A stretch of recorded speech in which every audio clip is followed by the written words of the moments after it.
మకరం వారికి గనక చూసుకున్నట్లయితే ప్రధానంగా ఇక్కడ రాశినాథుడైనటువంటి శని 3లో ఉన్నాడు. సప్తమ భావంలో శుక్రుడు, బుధుడు, గురువు ఈ 3 గ్రహాలు కలిసి ఉంటున్నాయి. ఎప్పుడైతే ఈ 3 గ్రహాలు సప్తమ స్థానంలో ఉన్నాయో ఇది జూన్ 23వ తేదీ నుంచి జూలై 5వ తేదీ వరకు కలిసి ఉంటాయి ఈ 3 గ్రహాలు. ఈ 3 గ్రహాల యొక్క కలయిక ఉండడము మరియు అదేవిధంగా మీకు 3లో శని, పంచమ స్థానంలో కుజుడు ఉండడము మరియు మనకి అష్టమ కేతువు, 6వ స్థానంలో రవి, ధనస్థానంలో రాహు అది ఉన్నందుకు మీకు ఈ జూన్ 23వ తేదీ నుంచి జూలై 5 వరకు ఈ గ్రహాల కలయిక ఒక యోగం వలన మీకు కలిగేటువంటి ఫలితాలు, ఏ దేవతారాధన చేయాలి, ఎటువంటి విషయాల పట్ల జాగ్రత్తగా ఉండాలి, దేశకాల పరిస్థితులు ఎటువంటి మార్పులు వస్తాయి అనేటువంటి అంశాలు చెప్తుంది. నేనైనప్పటికీ చెప్పిస్తుంది సాక్షాత్ లలిత అమ్మవారిగా భావిస్తూ ఆ లలితాంబిక అమ్మవారి యొక్క అనుగ్రహం మీకు పరిపూర్ణంగా కలగాలని మనస్ఫూర్తి కోరుకుంటూ ఇక్కడ గమనించినట్లయితే ఇలా ఎప్పుడైతే ఈ గ్రహాల యొక్క సంబంధం ఈ రకంగా ఉందో ఇది ప్రధానంగా సప్తమాన్ని ఎక్కువగా సూచిస్తున్నాయి. అంటే ఎప్పటి నుంచో చూడండి బాధపడుతూ ఉంటారు, ఏమంటే ఒక్క సంబంధం కూడా రావట్లేదు, వచ్చిన సంబంధాలు వచ్చినట్టు వెనక్కి వెళ్ళిపోతున్నాయి, ఒక్క సంబంధం వచ్చినా బాగున్నావు, అసలు వివాహం అవుతుందా లేదా, ఏమిటి మా పరిస్థితిని బాధపడుతూ ఉంటారు. అటువంటి వారికి జూన్ 23వ తేదీ నుంచి జూలై 5వ తేదీ వరకు ఇది ఒక చక్కటి కలయిక, ఒక యోగాన్ని ఇస్తుంది. అంటే మీరు బంధువర్గంలో లేదా మీకు ఫ్రెండ్ సర్కిల్లో కూడా కొంతమంది ఉంటారు. అలా ఫ్రెండ్ సర్కిల్లో కానీ మేనమామ, మేనత్త వరుస వారి నుంచి వచ్చేటువంటి సంబంధాలు, ఇటువంటి సంబంధాలు, లేదా మీరు చేస్తున్న వ్యాపారంలోనే వ్యాపార స్నేహం కొంతమందికి ఉంటుంది. ఆ రకంగా ఉండేటువంటి వారి ద్వారా కూడా కొంతవరకు మీకు యోగం ఉంది. అంటే వివాహ సంబంధించినటువంటి విషయంలో వ్యాపార అభివృద్ధులు కూడా జరుగుతాయి, వ్యాపార అభివృద్ధి కూడా జరుగుతుంది, అందులో ఎటువంటి సందేహం లేదు. మరియు ఇక్కడ ఎప్పుడైతే 3వ భావంలో శని మీద గురువు దృష్టి ఉందో ప్రయత్నం ఫలకృతం అవుతుంది, ప్రయత్న ఫలకృతం అయ్యేటువంటిది. కాకపోతే కొంత స్నేహితులతోని కొంత ఘర్షణ వాతావరణము మరియు ప్రేమించిన వారితో కొంత ఘర్షణ వాతావరణము, అదేవిధంగా కొద్దిగా ఈ తాతగారు ఆస్తి విషయంలో కొంత గొడవలు రావడము, అది తీసేయడం, అమ్మేయాలనుకునేటువంటి సందర్భాలు వచ్చి తీసేయడం అనేటువంటిది కూడా చూపిస్తుంది. అయితే మీరు ఎక్కువగా లక్ష్మీ నరసింహస్వామి యొక్క ఆరాధన, లలితా సహస్రనామాలు, అందులో ముఖ్యంగా ఓం అష్టమీ చంద్ర విభ్రాజ అలికస్థల శోభితాయే నమః అనే మంత్ర సాధన ఎక్కువగా చేయండి. చేసినట్లయితే అన్ని విధాలా మీకు బాగుంటుంది. ఇక్కడ మనం గోచారంలో ఉండేటువంటి గ్రహాల యొక్క స్థితిగతుల గురించి మనం మాట్లాడుకున్నాం ఇప్పటి వరకు. కానీ మన జన్మజాతకంలో కూడా గ్రహ కలయిక అనేటువంటిది ఉంటుంది.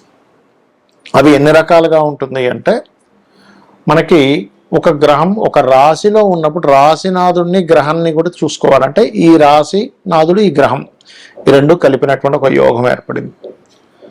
ఆ గ్రహం మరలా ఒక నక్షత్రంలో ఉంటుంది, ఆ రాశిలో ఉంటుంది, ఆ 3 కలిపిన ఒక యోగం.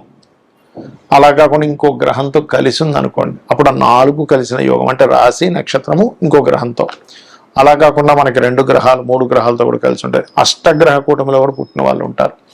అయితే మరలా అవి లగ్నాన్ని బట్టి ఏ గ్రహాలు ఎక్కడెక్కడ ఏ ఆధిపత్యం పొందాయో దాన్ని బట్టి రిజల్ట్ అనేటువంటిది ఉంటుంది. అయితే ఈ విషయాన్ని మీకు ఎందుకు చెప్తున్నా అంటే ఇందులో మనకి శుభగ్రహాల కలయిక, క్రూర గ్రహాల కలయిక అని 2 విధాలుగా ఉంటుంది.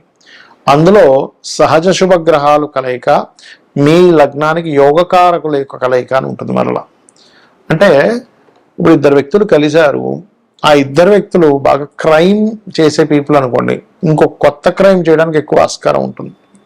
2 వ్యక్తులు మంచి సంఘ సంస్కర్తలు, మంచి చేయాలనే బుద్ధి కలిగిన వాళ్ళిద్దరూ కలిస్తే ఒక మంచి చేయాలనే బుద్ధి ఆలోచన వస్తుంది. అలా కాకుండా ఒక మంచివాడు ఒక క్రిమినల్ కలిస్తే ఏమవుతుందంటే ఈ క్రిమినల్ యొక్క ఆలోచనలని మంచివాడికి కొంత అంటే ఛాన్సెస్ ఉంటాయి.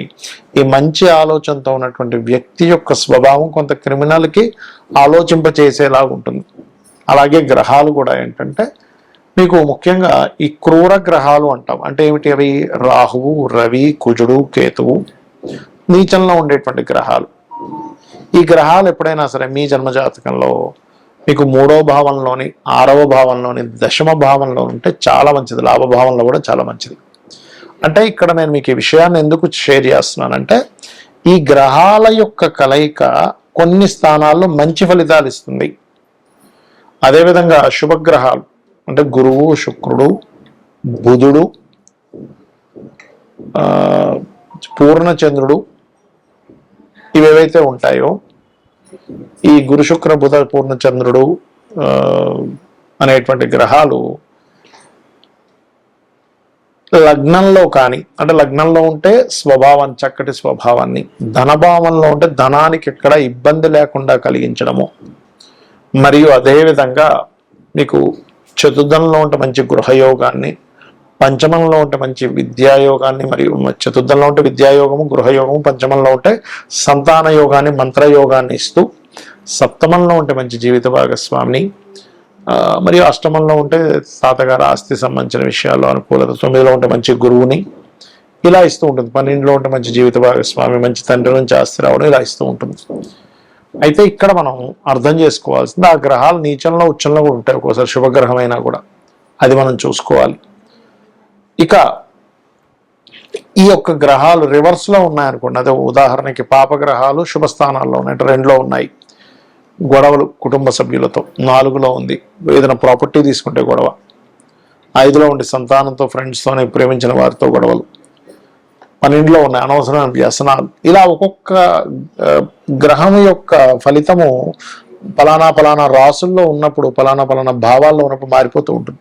అలాంటప్పుడు ఏమీ టెన్షన్ పడకుండా ఒకటే గుర్తుపెట్టుకోవాలి, ఏ గ్రహాలు అయితే మీకు ఉండి ఆ మహాదశలు నడుస్తున్నాయో, ఇక్కడ మరొక కీలకమైనటువంటి అంశం ఏమిటంటే ఆ గ్రహ కలయికి సంబంధించిన మహాదశలు, అంతర్దశలు రావాలి, రాకుండా ఏమీ ఎప్పుడు ఇబ్బంది పెట్టదు. అంటే మనకు ఆ కర్మ రాదనమాట.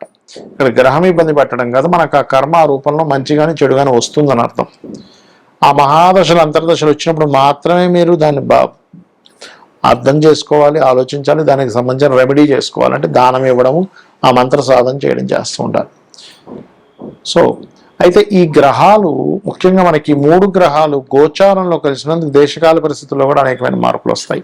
మనం గతంలో చాలా కాలం చెప్పుకుంటున్నాం ఏమండి, మీకు ఈ యొక్క ధనపరమైనటువంటి విషయంలో అంటే రూపీ యొక్క రూపం మారనుంది అని చెప్పుకుంటున్నాం, అటువంటి వాటివి, మరియు విపరీతమైనటువంటి వర్షాలు, విపరీతమైనటువంటి ఎండలని చెప్పుకున్నాం. అదేవిధంగా విపరీతమైన వర్షాలు, ఎండలు కూడా పెరుగుతాయి, యుద్ధ సంబంధించింది పెరుగుతుంది, మరియు ఈ ప్రయాణ సంబంధించిన విషయాల్లో జలప్రలయాలు, భూకంపాలు పెరుగుతూనే ఉంటాయి మనకి.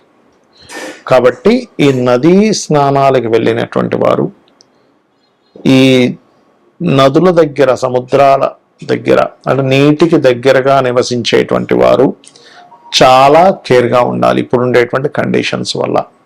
కాకపోతే 2 శుభగ్రహాలు వెళ్ళి కలిసినందుకు కొన్ని ప్రదేశాల్లో భూముల యొక్క రేట్లు పెరగడము, కొత్త వాహన సంబంధించిన విషయాల్లో కూడా కొంత అప్గ్రేడ్స్ రావడము, మరియు విద్యా సంబంధించిన విషయంలో కొన్ని ఎటువంటి మార్పులు అంటే విప్లవాత్మకమైన మార్పులు రావడము, కోర్టులు ఇచ్చేటువంటి తీర్పులు కూడా అసలు ఊహించం, ఏంటిది ఇలాంటి తీర్పులు ఇస్తుంది ఏంటి కోర్టు అనేటువంటిది.